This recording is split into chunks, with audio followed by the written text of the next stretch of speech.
अस्सलाम वालेकुम everyone, welcome back to green tech solar Pakistan. Fawad, क्या प्रेडिक्शन है 2024 में सोलर पैनल्स की, सोलर इंस्टॉलेशन की, सोलर प्लांट्स की? इस पर अगर हम बात करें ग्लोबली और पाकिस्तान में भी।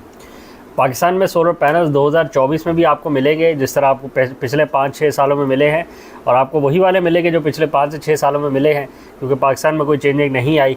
जो आपको सी ग्रेड के जिनको मिले हैं उनको सी ग्रेड के मिलते रहेंगे। जिन मार्केट्स में आज भी बी ग्रेड का सामान भरा हुआ है वहाँ बी ग्रेड मिलता रहेगा। जहाँ अनब्रांडेड सामान भरा हुआ है वहाँ अनब्रांडेड पड़ा रहेगा, और आप जब एज ए कस्टमर वहाँ जाएंगे लेने तो आपको अनब्रांडेड या बी ग्रेड सी ग्रेड मिलता रहेगा। जिनको बगैर डॉक्यूमेंट्स के मिल रहा है, वो बेशक कराची का शहर हो या इस्लामाबाद हो या लाहौर हो, उनको वहाँ पे नॉन डॉक्यूमेंटेड विदाउट वारंटी वाला सामान मिलता रहेगा। जिनको स्टिकर वाला सामान मिल रहा था पहले, वो आज स्टिकर वाला फिर से ख़रीदते रहेंगे। 2024 में भी उनको वही मिलता रहेगा। तो ये तो हो गई प्रेडिक्शन 2024 की, कि कोई चेंजिंग नहीं आई, कोई तब्दीली नहीं आई, कोई बेहतरी नहीं आई, कि एज अ कस्टमर आपने जाके कोई डॉक्यूमेंट्स तलाश करने की कोई बहुत ज़्यादा कोशिश करी हो। जिसने कोशिश करी उसको थोड़ा बहुत बेहतरी हो गई, उसको कुछ मिल गया। बाकी जनरली कस्टमर्स ने कोई ज़्यादा जब तगोदौ नहीं करेगा कस्टमर, तो फिर उसको वही सामान मिलेगा कि जो मार्केट में पहले से मिल रहा है। कोई लेजिस्लेशन में चेंजिंग नहीं आई, कोई किसी और चीज़ में चेंजिंग नहीं आई। प्राइस में कमी आई है, तो प्राइस आपको बेहतर मिल रही है पहले से। बट अगर आपको फेक सामान पहले मिल रहा था, तो आज भी आपको फेक सामान आपकी मार्केट में भरा पड़ा है। हर बंदा सोलर पैनल बेच रहा है, हर बंदा सोलर पैनल इंपोर्ट करने की कोशिश कर रहा है, क्योंकि उसकी इंडस्ट्री आज बैठी हुई है। तो सबको लग रहा है सोलर पैनल इंपोर्ट करते हैं, तो सब सोलर पैनल मिलकर इंपोर्ट कर रहे हैं। कोई किसी 2 नंबर तरीके से मंगवा रहा है, कोई किसी 2 नंबर तरीके से मंगवा रहा है, कोई किसी के प्रोडक्ट में कोई डॉक्यूमेंट्स ही नहीं है, किसी के डॉक्यूमेंट्स फेक हैं, किसी का पोर्ट पे फंस गया है डॉक्यूमेंट्स फेक होने की ऐसे, या और 10 किस्म के मसाइल हैं कि जो कि अबंडेंट है। ऐसा भी नहीं है कि 100 में से 2 केसेस में हो, 100 में से 98 केसेस में यही मसाइल हैं कि वो माल ही 2 नंबर आ रहा है, जो क्लेम किया जा रहा है वो माल ही नहीं है। तो अगेन एज अ कस्टमर जैसे आपको पीछे मिलता रहा है, आगे भी मिलता रहेगा। इसमें बड़ी कंपनीज़ भी शामिल है, इसमें छोटी कंपनीज़ भी शामिल है, इसमें छोटा दुकानदार भी शामिल है, installer, trader, wholesaler, distributor, stockist, वो जो अपने आप को स्टॉकिस्ट कहते हैं, वो सब इसी चेन का हिस्सा हैं। इंपोर्टर हो या कोई भी हो, वो सब इस माल को बेच रहे हैं, क्योंकि चेन को बनाने में सबका एक हिस्सा होता है। कोई मंगवाता है, कोई देता है, कोई बेचता है, कोई आगे कस्टमर को लगा के देता है। तो वो सब के सब उस चेन का हिस्सा होते हैं।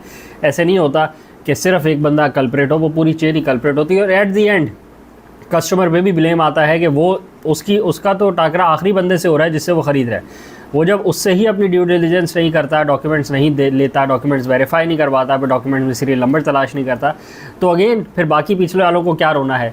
पैसे लग रहे होते हैं कस्टमर के, वही अपना ख्याल नहीं कर रहा होता, तो फिर किसी और ने क्या ख्याल करना है। अच्छा, डॉक्यूमेंटेशन की जब बात करी जाए तो बहुत सारे लोगों को वो एक पर्चा थमा देते हैं जो पैलेट के ऊपर लगा हुआ था, उसी की फोटोकॉपियाँ करवा के सबको बांट देते हैं कि ये आपके डॉक्यूमेंट्स है।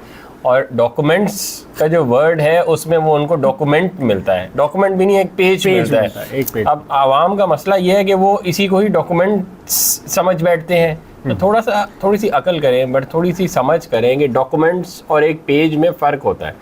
आपको हर वीडियो में हम एक ही बात कर रहे हैं, 8 महीने से ज़्यादा हो गए, कम डिटेल्ड वीडियो बनाइए कि किन डॉक्यूमेंट्स की हम बात कर रहे हैं, क्या COC रिपोर्ट होती है, क्या PSI रिपोर्ट होती है, उसको कैसे चेक करना है, उसमें क्या चेक करना है, उसमें वेरीफाई क्या करना है। आखिर में जो कस्टमर है उसकी क्वेरी यही आती है कि सर पैनल मैंने ख़रीद लिया है, डॉक्यूमेंट्स मुझे दे नहीं रहे। नंबर 1, सर पैनल मैंने ख़रीद लिए हैं, जो डॉक्यूमेंट दिया है वो मुझे एक पर्चा दिया है उन्होंने, यही डॉक्यूमेंट है।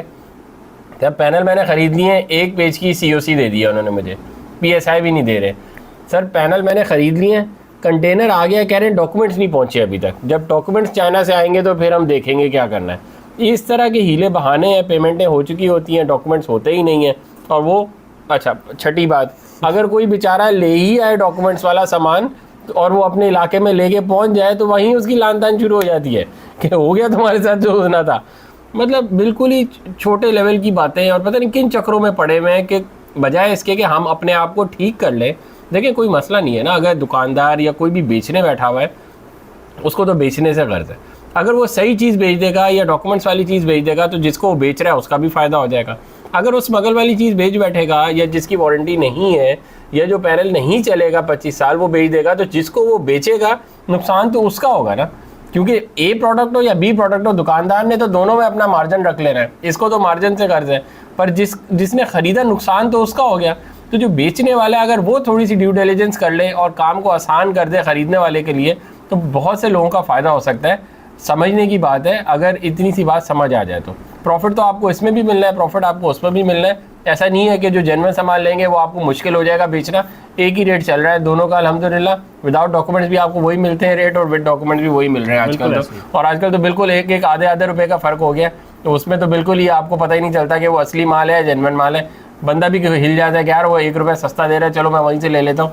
ऐसा भी क्या हो गया कि वो नहीं देगा और लेने के बाद ही पता चलता है कि वो डॉक्यूमेंट्स अभी आए नहीं है, माल आ गया। बिल्कुल, मार्केट में वही टैक्टिक्स है जो पहले की टैक्टिक्स थी, अभी भी वही कंटिन्यू कर रही हैं। कस्टमर ही होशियार हो सकता है अगर होना है, और बाकी दुकानदार ने तो देखिए चेंज होना होता तो वो पहले चेंज हो जाता। उसको तो 2 नंबरी तरीके हर काम में पहले आते थे, वो आज भी 2 नंबरी तरीके इसी पे लगा रहा है और वो उसी डगर पे चल रहा है कि ए ग्रेड सामान भी मिलता है। ए ग्रेड सामान चाइना बनाता है, पाकिस्तान में इंपोर्ट होता है, पाकिस्तान में उस पर बैन नहीं है, पाकिस्तान अलाउ करता है, बोलता है डॉक्यूमेंटेशन के साथ मंगवाओ, बट नहीं, 2 नंबर माल ही बेच रहा है। पता नहीं क्या शौक़ है 2 नंबर माल बेचने का, वो 2 नंबर कमाने का शायद शौक़ ज़्यादा है, इसलिए सही वाला माल बेचने का तरीका ही नहीं पता, दिल ही नहीं चाहता, तो बस उसी डगर पे चल रहे हैं और कस्टमर को भी चूना लगे जा रहा है और बेचने वाले भी बेचे जा रहे हैं, कोई फ़र्क नहीं पड़ रहा। मेरा ख्याल है आज के लिए रैप अप करें वीडियो को, चैनल को लाइक करें, सब्सक्राइब करें, ज़्यादा शेयर करें और अपने एरियाज़ के हालात भी बताएं कि आपके एरियाज़ में डॉक्यूमेंट्स मिल रहे हैं, नहीं मिल रहे, और क्या मुश्किलात आ रही हैं सोलर पैनल्स। अगर आप भी ख़रीदना चाह रहे हैं तो आपको क्या मुश्किलात आ रही हैं। Thank you.